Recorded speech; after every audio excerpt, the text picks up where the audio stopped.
ஈஸ்வரியும் கோபியும் பாக்கியாவை பிடிச்சி பயங்கரமா திட்டிட்டே இருக்காங்க. உனக்கு செழியனை பத்தின உண்மை தெரிஞ்சதும் உடனே நீ எங்க கிட்ட தானே சொல்லியிருக்கணும், எதுக்காக இந்த உண்மையை எங்க கிட்ட மறைச்ச? எல்லா பிரச்சனைக்கும் ஒன்னால எப்படி தீர்வு கண்டுபிடிக்க முடியும்? வீட்டுல இருக்க பெரியவங்க கிட்ட இந்த விஷயத்த சொல்லணும்னு உனக்கெல்லாம் தோணாதா? எல்லா விஷயத்திலயும் நீ தான் முடிவெடுத்துட்டு இருக்க. நீ எடுக்கிற முடிவு சரியா இருந்தா பரவாயில்ல, ஆனா அந்த முடிவால எவ்வளவு பெரிய பிரச்சனை வந்துருச்சு பாத்தியா? எழிலோட விஷயத்திலயும் நீ தான் முடிவெடுத்த. இனியாவோட படிப்பு விஷயத்திலயும் கோபியை தலையிட விடாம நீயே முடிவெடுத்த. செழியனோட கல்யாணத்திலயும் ஓ முடிவுதான் முடிக்கட்டி பறந்துச்சு. இப்படி யார்கிட்டயுமே ஒரு வார்த்தை சொல்லாம முடிவெடுத்து இப்ப ஜெனி கேக்குற கேள்விக்கு எங்க யாராலையும் பதில் சொல்ல முடியாம நாங்க தலை குனிஞ்சு போயில நிக்கிறோம். நம்ம வீட்டுல உன்னால இவ்வளவு பெரிய பிரச்சனை நடந்து முடிஞ்சிருக்கு, இதுக்கு நீ என்ன பதில் சொல்ல போற? என்னதான் செய்யணும்னு முடிவுல இருக்க அப்படின்னு கேட்டு பயங்கரமா திட்டிட்டு இருக்காங்க. ஈஸ்வரி பாக்கியா கிட்ட இந்த செழியனோட பிரச்சனையை எங்க கிட்டதான் சொல்லணும்னு உனக்கு தோணல? செழியனோட அப்பா கோபி இருக்கான்ல, இந்த விஷயத்த பத்தி கோபி கிட்டயாவது ஒரு வார்த்தை சொல்லிருக்கலாம்ல. தேவையில்லாத விஷயத்துல நீயே தலையிட்டு இவ்வளவு பெரிய பிரச்சனையை உண்டு பண்ணது இதோட கடைசியா இருக்கட்டும் பாக்கியான்னு திட்டிட்டு இருக்காங்க. பாக்கியா இல்லத்த, செழியனோட விஷயத்த பத்தி உங்க பையன் கோபி கிட்ட சொல்ல நான் பல முறை முயற்சி செஞ்சேன். ஆனா உங்க பையன் நான் சொல்ல போன விஷயத்தையே காது கொடுத்து கேட்க தயாராவே இல்ல. அப்புறம் எப்படி இந்த பிரச்சனையை அவர்கிட்ட சொல்ல முடியும் அப்படின்னு கேக்குறாங்க. எழில், நீ சொல்ல வர விஷயத்த அவர் என்னைக்குதான் புரிஞ்சுக்கிட்டாரு? உன்னை அலட்சியப்படுத்தணும்னு நினைக்கிறது மட்டும்தான் அவருடைய நோக்கமாவே இருக்கும் அப்படின்னு சொல்லி கோபியை திட்டுறாரு. அந்த சமயம் அங்க வந்த ராதிகா ஈஸ்வரி கிட்ட தப்பு பண்ண செழியனை விட்டுட்டு தேவையில்லாம பாக்கியாவை எதுக்கு இப்படி திட்டிட்டு இருக்கீங்க? பாக்கியா அப்படி என்ன தப்பு செஞ்சாங்கன்னு நீங்க கண்டுபிடிச்சு திட்டிட்டு இருக்கீங்க?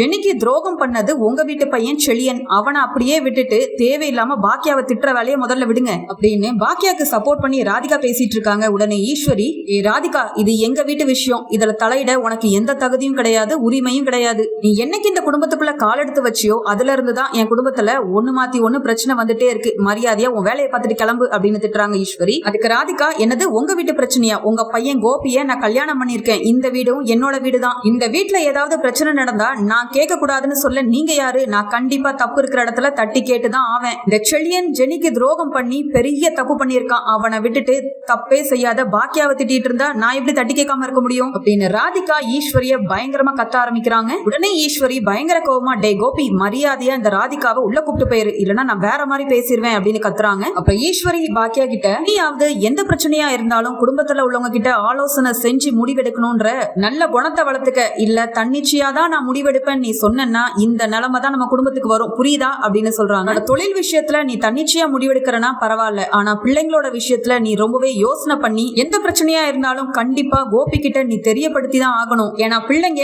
உனக்கு மட்டும் இல்ல கோபிக்கும் சொந்தமானவங்க. அத முதல்ல நீ புரிஞ்சு நடந்துக்க அப்படின்னு சொல்ல, உடனே தாத்தா பாக்கியா கிட்ட, ஈஸ்வரி சொன்னது எல்லாமே சரிதான் பாக்கியா, இந்த விஷயத்த முன்னாடியே வீட்டுல உள்ள எல்லார்கிட்டயும் சொல்லியிருந்தா நம்ம எல்லாருமே கலந்து ஆலோசிச்சு ஒரு முடிவெடுத்திருக்கலாம். அப்படி நம்ம முடிவெடுத்திருந்தோம்னா கண்டிப்பா செழியனும் ஜெனியும் பிரிஞ்சிருக்கவே மாட்டாங்க. நீ இப்படி யோசிக்காம இந்த முடிவெடுப்பேன் நான் எதிர்பார்க்கவே இல்ல பாக்கியா அப்படின்னு தாத்தா சொல்றாரு. இதை கேட்டு ரொம்ப வருத்தப்படுறாங்க பாக்கியா.